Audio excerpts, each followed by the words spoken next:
Bit of foreshadowing perhaps, but I suspect with the subject of today's video, the Boeing Leonardo MH-139A Grey Wolf, we have an aircraft that will be listed as a forgotten aircraft by aviation historians of the future.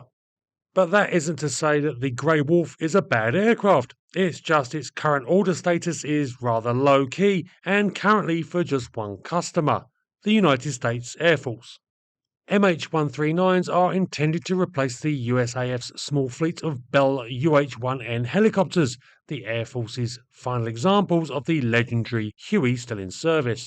The UH-1Ns have been in service since 1970 and are positively ancient by modern standards and due for replacement. They are tasked with a couple of important roles in the United States itself, principally protecting the silos and missiles of the US land-based nuclear deterrent and having a ready squadron in Washington, D.C. The USAF's UH-1Ns also transport personnel around the country, engage in civil search and rescue missions, and survival trainings for Air Force and Space Force personnel.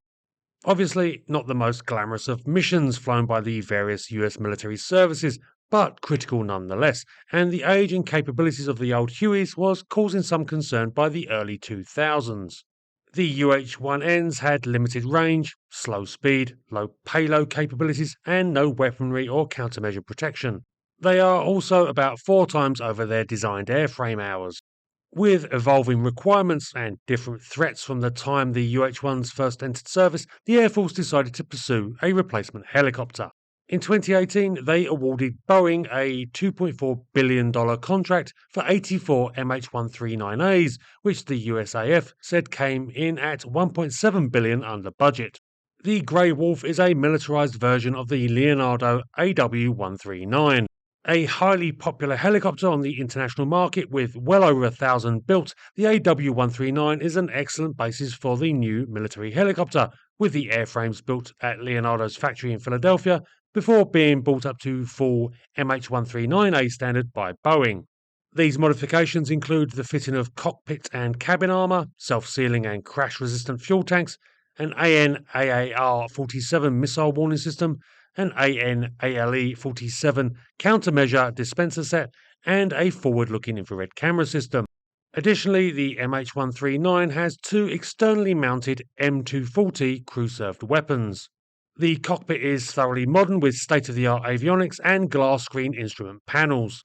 Capable of carrying 15 persons or 9 fully equipped troops with support equipment, the MH-139A is also stated to have a 50% faster cruise speed, 50% better range, and 30% larger cabin than the UH-1Ns it is wanted to replace.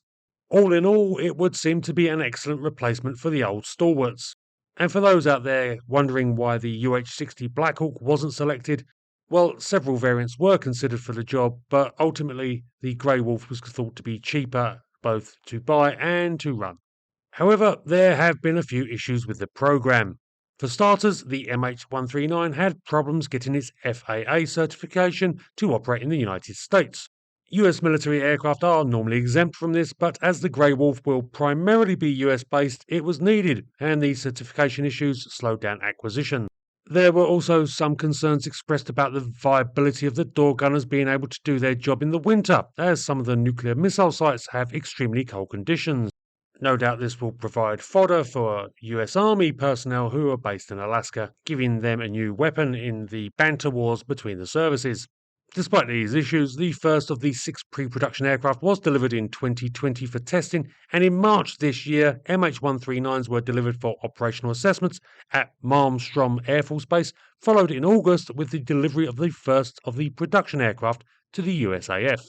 But things are somewhat uncertain on the future of the Grey Wolf.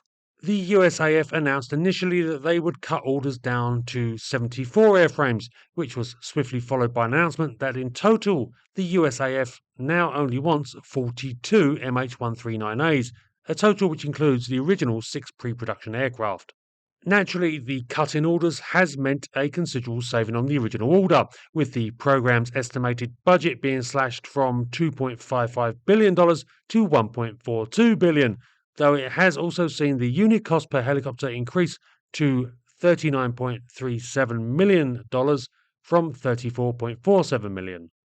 According to the United States Air Force, this cut in orders is down to budgetary limitations, which mean that the Grey Wolves will only be deployed to the ICBM sites for patrol and security duties, while the other UH-1 squadrons will either continue to operate the Legacy helicopter or may even be disbanded completely. As one of those units is the 1st Helicopter Squadron, based at Andrews AFB outside Washington, D.C., and which is tasked with the emergency evacuation of members of government during a crisis or attack on the capital itself. It will be interesting to see if the US Congress decides that maybe there is enough money in the budget to fund re equipping this unit as well, after all.